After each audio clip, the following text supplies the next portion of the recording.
Assalamualaikum warahmatullahi wabarakatuh. Salam sejahtera bagi kita semua. Perkenalkan, nama saya Edwin Senandiana Gatot.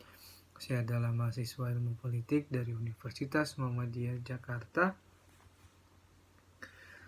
Puji syukur kita panjatkan kepada Tuhan Yang Maha Esa karena berkat rahmat dan hidayahnya, alhamdulillah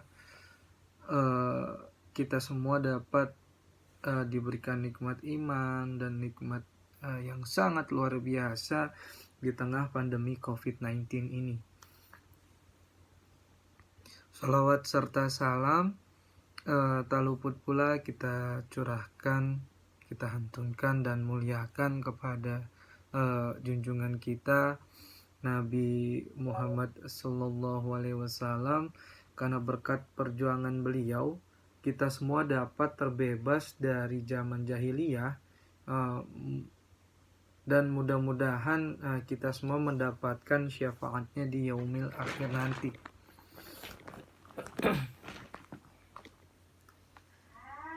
Yang terhormat Bapak Dr. Muhammad Nasi selaku dosen kami dari Fisip UMJ yang telah memberikan sebuah tugas untuk membuat video, dan saya akan membahas video tentang khilafah dan imamah.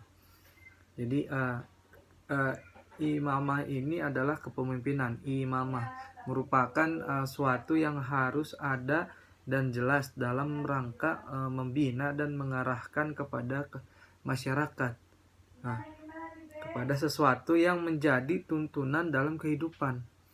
Nah, keberadaannya ini merupakan sebuah keharusan yang mengakibatkan ketiadaan dalam kepedulian.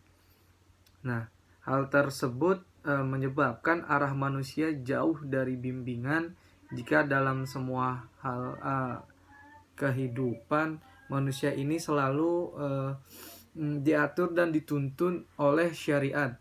Maka tentu saja masalah kepemimpinan umat ini menjadi satu hal yang harus ada dan jelas. Seperti itu. Berbeda dengan Sunni yang memberikan keluasan bahwa masalah kepemimpinan atau imamah ini adalah merupakan hak khalayak yang cukup dibicarakan dan dimusyawarahkan di antara mereka.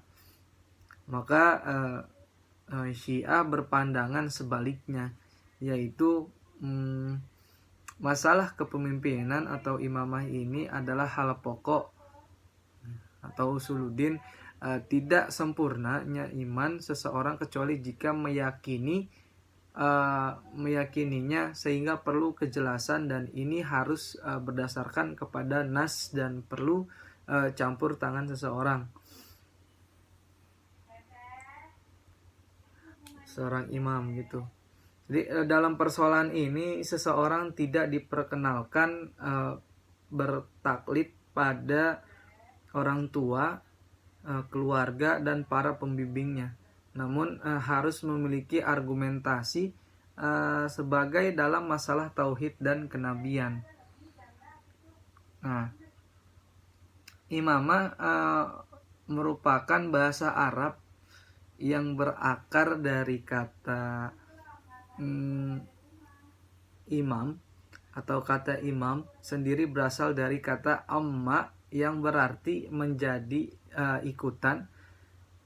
Kata imam berarti seorang pemimpin atau contoh yang harus diikuti, atau orang yang mendahului. Nah, orang yang menjadi pemimpin harus selalu di depan untuk diteladani sebagai contoh dan ikutan. Kedudukan imam sama dengan penanggung jawab. Nah, urusan umat gitu. Di dalam Al-Quran kata imam bentuk tunggal atau dipergunakan sebanyak 7 kali, dan kata a'immah itu bentuk plural 5 kali dengan arti dan maksud yang bervariasi sesuai dengan penggunaannya. Nah, imam bisa bermakna jalan umum. Ini terdapat dalam Quran surat Yasin ayat 36. Nah, pedoman di dalam surat Hud, imam juga bisa jadi petunjuk dalam surat Al-Furqan. Imam juga bisa menjadi pemimpin dalam surat Al-Alaq. Jadi kata ini merujuk pada banyak konteks seperti pemimpin yang akan dipanggil Tuhan bersama umatnya untuk mempertanggungjawabkan amal perbuatan mereka. Nah, itu terdapat dalam surat Quran surat Al-Isra kalau nggak salah.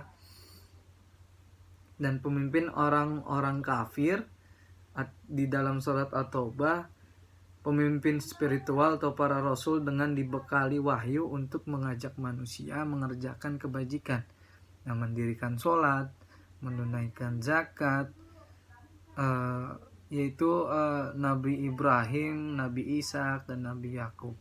Nah, pemimpin dalam arti luas dan bersifat umum ataupun dalam arti negatif, dan pemimpin yang memberi petunjuk berdasarkan perintah Allah Subhanahu wa Ta'ala.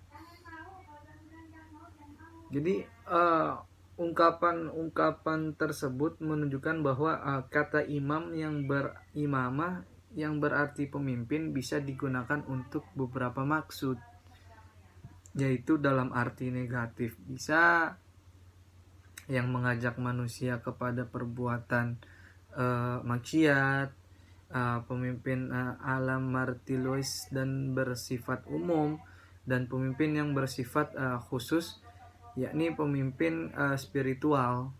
Nah, pemegang imamah lazim disebut imam sebagai mana pemegang khilafah. Nah, sering disebut khalifah atau raghib dalam kitabnya yang terkenal Al-Mufradat kalau nggak salah, seperti dikutip oleh Muhammad Reza Modares, mengatakan bahwa seorang imam adalah seseorang yang diikuti. Ini bisa berupa orang yang diikuti ataupun kitab dalam 13 buku dan lain-lain. Nah, sedangkan makna khalifah adalah penerus seseorang, atau kedua istilah ini terkadang digunakan dalam arti leksikal yang sama dalam teks agama. Nah, akan tetapi kedua tema ini dapat juga memiliki bidang yang sempit atau luas. Nah, tergantung dari lingkup penggunaannya. Nah, lebih dari itu. Jadi kalau di dalam takaran real membuktikan bahwa setidaknya ada 4 ungkapan yang biasa dan boleh digunakan untuk menyebut satu jabatan tersebut, yaitu keyakinan terutama imamah pada beberapa dalil nakli, baik yang bersumber dari Al-Quran, Al-Hadis, ataupun peristiwa sejarah yang bukan hanya diriwayatkan oleh perawi-perawi dari kalangan mereka sendiri. Nah, tetapi juga banyak diriwayatkan oleh perawi dari kalangan Sunni. Nah, adapun dalil akli yang bisa dijadikan argumentasi adalah bahwa selepas kepergian seorang nabi harus ada sosok yang meneruskan. Nah, ini kita harus tarik ke sejarah dulu ya, historinya dulu. Nah, perjuangan dan pendakwahan risalah karena dakwah dan penyebaran risalah serta upaya untuk perbaikan masyarakat adalah sesuatu yang harus ada, dan hal itu membutuhkan subjek yang tepat. Nah, imam adalah jawabannya. Nah, dalam literatur yang objektif, yaitu pemaparan informasi yang apa adanya, tanpa dipengaruhi oleh sikap tendensius atau motif lain, termasuk sikap a priori dan penolakan terhadap keyakinan kelompok lain. Nah, kelompok Syiah selalu menjadikan ayat-ayat berikut sebagai pijakan teologi keyakinan dan ajaran mereka. Nah, ayat yang biasa digunakan oleh Muslim Syiah biasanya bermula dari peristiwa yang terkait dengan imam pertama mereka, yaitu Imam Ali bin Abi Thalib radhiyallahu anhu. Nah, sekarang kita di sini akan membahas tentang perbedaan khilafah dan imamah. Nah, khilafah, kalau misalkan imamah tadi kan seorang pemimpin umat dan lain sebagainya. Sekarang khilafah adalah gaya kepemimpinan khas. Nah, di dalam Sunni sebagai pemegang amanah untuk mengatur kepentingan kaum muslimin. Nah, dalam hal ini lebih tertekan pada penyerahan urusan kepada masyarakat, baik langsung ataupun perwakilan, sebagaimana telah ditunjukkan oleh gaya kepemimpinan dalam dunia Islam. Nah, meskipun dengan cara yang berbeda, dalam hal ini urusan khalifah di khilafah dipandang sebagai sesuatu yang bersifat muamalah, yang hak kepemilihan itu diserahkan kepada kaum muslimin langsung atau melalui perwakilan mereka untuk memilih pemimpin. Dan hal ini dipandang sebagai sebuah ijtihad yang realisasinya diserahkan kepada khalayak untuk melakukan proses usaha atau istijaj. Nah, dari catatan sejarah didapatkan sebuah kenyataan bahwa umat Islam dalam menentukan pimpinan tidak bisa dilepaskan dari 3 tipe. Nah, tipe yang pertama yaitu pemilihan berdasar aklamasi atau pemilihan bentuk ini dalam buku-buku sejarah terutama dari penulis Sunni sering menjadikan proses terpilihnya Abu Bakar sebagai khalifah atau pengganti Rasul sebagai contoh, namun tidak ada kesepakatan untuk mengatakan dan berpendapat semacam itu. Nah, jadi ini aklamasi contohnya, kalau kayak yang kemarin Sayyidina Abu Bakar As-Siddiq. Nah, yang kedua adalah pemilihan berdasar majelis syura, majelis musyawarah. Nah, pemilihan bentuk ini diwakili oleh proses terpilihnya Utsman bin Affan yang didahului oleh pembentukan majelis syura atau musyawarah yang oleh Umar, yang bermaksud untuk menentukan calon yang memenuhi kriteria sesuai ketetapan majelis. Dan melalui proses itu khalifah pengganti Umar terpilih, yaitu Utsman bin Affan. Dan kemudian yang ketiga, penentuan berdasarkan pilihan langsung. Nah, bentuk ini dianut oleh negara demokrasi yang hak pemilihan ada di tangan rakyat. Nah, negara hanya memfasilitasi pelaksanaan pemilihan. Nah, kemudian ada penobatan berdasarkan keturunan. Bentuk ini berlaku pada negara berbentuk monarki atau kerajaan. Nah, masyarakat tidak mungkin bisa menolak atau memilih karena otoritas ada di tangan keluarga kerajaan. Dan kemudian pemilihan berdasarkan wasiat atau bentuk pemilihan ini di awal sejarah Islam terjadi pada peristiwa penunjukan Umar oleh Abu Bakar. Nah, sebagaimana yang ditulis dalam sejarah, selanjutnya terjadi juga dalam dunia Syiah meski dengan kalimat lain.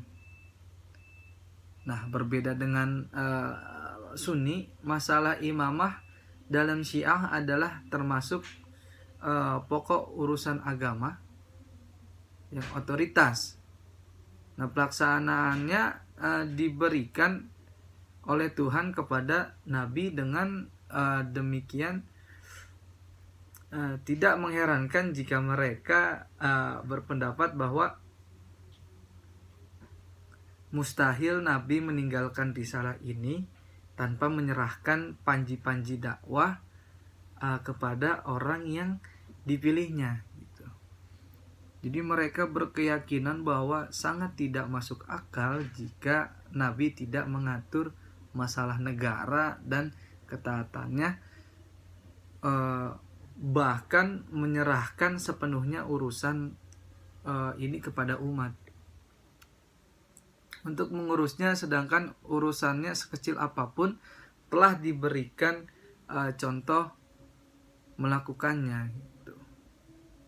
Nah mungkin itu yang dapat saya sampaikan. Saya kira ini bisa menjadi bahan pikir untuk kita tentang bagaimana perbedaan antara khalifah dan juga imamah itu seperti apa. Dua kata yang berbeda tapi yang ada maksud dan tujuan yang sama gitu secara fungsionalnya. Ya mungkin itu yang dapat saya sampaikan. Kurang lebihnya mohon maaf. Billahi fisabilillah haq fastabiqul khairat. Assalamualaikum warahmatullahi wabarakatuh.